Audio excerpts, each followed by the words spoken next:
Hello, everybody! BeMetalways here. Welcome to another weekly heavy metal album review.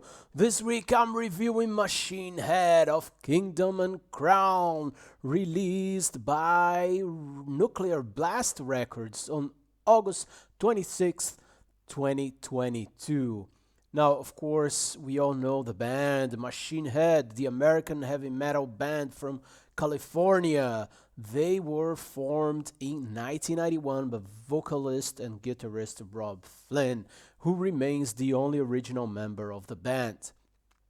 Machine Head's aggressive musicianship made it one of the pioneering bands in the new wave of American heavy metal. Having experimented with elements of groove metal and nu metal in its early releases, the band changed to a more traditional thrash metal sound and longer songs with its sixth album, The Blackening, from 2007, which drew critical acclaim.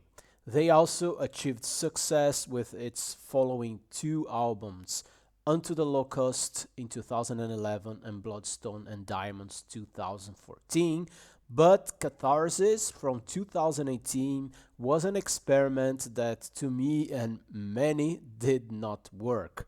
Let's see with their follow-up how this is looking. So we are talking about of Kingdom and Crown.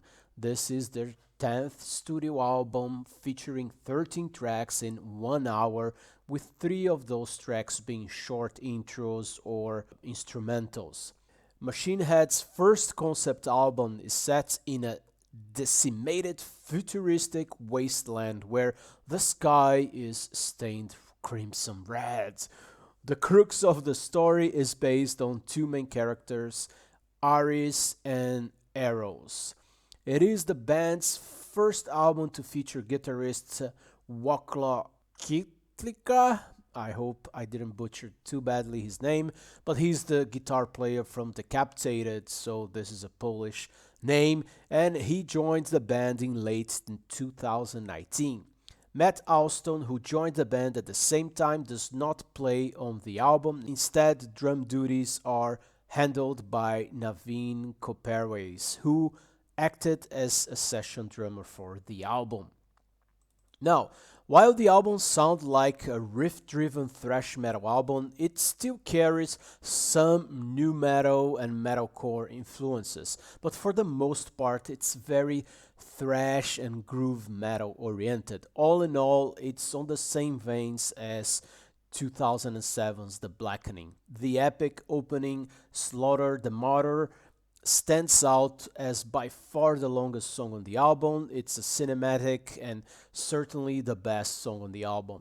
It could easily be part of The Blackening in my opinion. It features a 3-minute build-up before going into the sick guitar riff, which include some harmonics, classic Machine Head stuff. Then we get the brutal verses and this big melodic chorus, double bass groove. It's all over the place, and there's just a sick fucking breakdown also in it. So it has everything. A very, very good song. In contrast, all the other songs are between 4 and 6 minutes, and they are all also heavy.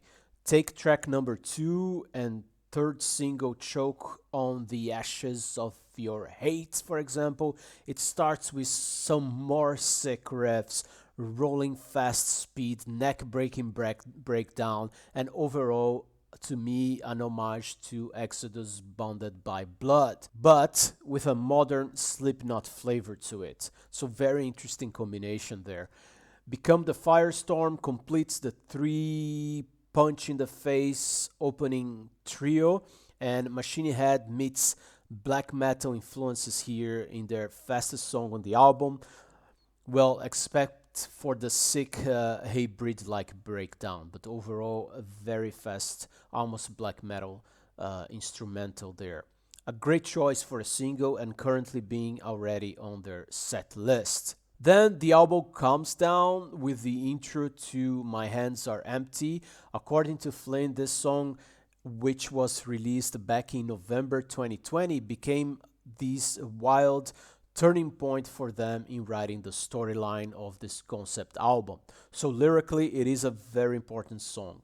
But musically, I'm not a big fan of the gang vocals and these mellow chorus, but overall, it's okay. No Gods, No Masters was the single released on the same day as the album. I'm on the fence on this one. It's a different song, super melodic and influenced by hard rock. And while I like the song, I'm not a big fan of the chorus. Another single, Unhallowed, is pure groove and more mid tempo and melodic song filled with sick riffs. This reflects the character's depression on the storyline.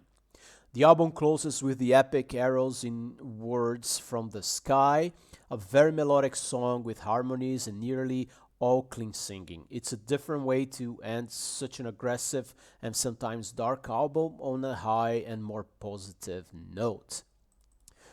Other than this slightly softer side of the album, all the other songs are super aggressive and heavy. Vogue's influence is clear on this album. He brought some aggressiveness to some songs that make them close to sound like Decapitated. Bloodshot is the best example of that. There's no clean singing and it's just a killer up-tempo groove featuring sick guitar riffs and modern metal sound overall. Kill Thy Enemies is another 90s groovy song where the pounding tribal drums are the highlight, and Rotten is another banger. It's where Burn My Eyes meets Exodus again, and I hope you get the idea. I like the album production, the guitar tones, nice album cover, and the story to follow along. It's a quite nice plus. If I'm being picky here, it's difficult because I don't have a lot to complain here. It's maybe more of a wish list than being picky. I would prefer the album to be a bit shorter, but I will contradict myself as I not only don't know how to cut it, but also I'd actually prefer more songs like the opening track, which is the longest track. So a bit of being annoying here. So I would like to have had those long epics with lots of dynamics and yet heavy. So let's wrap up here, especially compared to Catharsis of Kingdom and Crown is a heavier and more technical album. It builds from their roots, especially Burn My Eyes and The Blackening, while paying homage to Bay Area thrash metal, especially Exodus. To me, it's a return to form and their best album since Unto the Locust. We get sick riffs and harmonies, and it's nice that Flynn leveraged the writing music skills of the new members. We get nice melodies, a good balance between clean and harsh vocals, and a lot of aggressiveness. A very good album, 84 out of 100, and probably will be in my 2022 year-end list. So enjoy it and BeMetalways!